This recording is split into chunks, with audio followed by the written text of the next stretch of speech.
morning. Today I am going to report about food and beverage cost control strategies. I am Jezabel Venturero and you are watching MCC News Patrol. Here are some strategies you can do to control your costs which will improve your bottom line. Conducting food waste audit. You should determine what causes food waste and how much it is cutting off from the bottom line. Train and request staff to always record where waste is coming from. We are doing here now is gathering data about what students are throwing into different waste bins. And so we are gathering information of how many cans they're throwing, how many plastic wrappers they're throwing, and we're gathering all that data. Use a POS system to track inventory.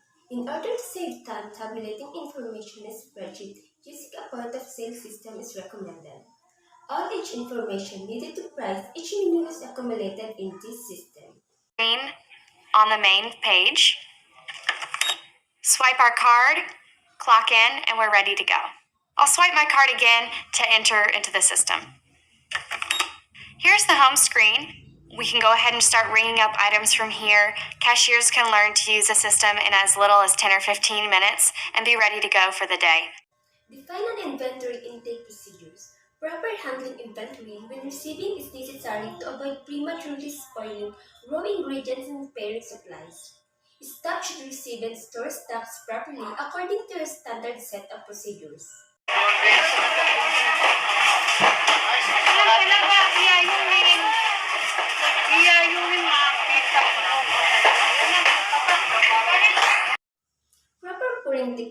Proper pouring techniques is necessary to avoid spilling the beverage. Also, it is to ensure that every glass has the consistent amount of beverage. Inconsistent amount leads to underpouring or overpouring the beverage than necessary. Pouring them into your glass is jaw-dropping. Pouring liquor is as easy as gripping the bottle by the neck and turning it upside down. But is that all there is to it? If you are an aspiring bartender, you might want to master how to pour liquor correctly before doing some tricks.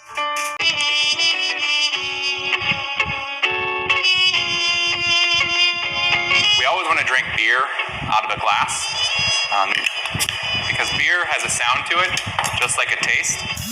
Beer is carbonated, and we need to release that carbonation into a glass. What beer foam can do in your belly. So when you go out, you might see a beer poured like this, where the server's only goal in the life is to not let any of that CO2 out of the beer. A couple things here. One, without that color foam, it's not really a beer. Two, I decided I'm going to order some nachos. I take that first bite, and once it hits my belly, that happens. So there's about 2.5 bottles of CO2 in this beer that weren't released in the glass.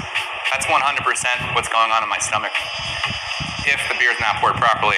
Now you think, wow, every time I had beer, I get really bloated. And that's what's going on. Or you can get a beer and you pour it down the side with vigor and you're breaking that CO2 out.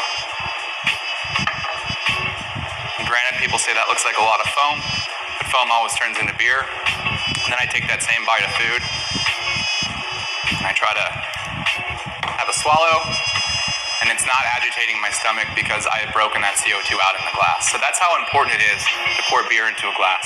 In this foam is where we're going to taste the sweetness of the malt and the bitterness of the hops, but really it's going to protect the integrity of that aroma that's underneath the foam through each sip. As a business owner, you are responsible for the cost of doing your business. It is your task to set the standards, proper procedure, and appropriate process for your products and services. Thank you for watching. Again, this is Jezabel Venturero with MCC News Patrol for the latest news and updates.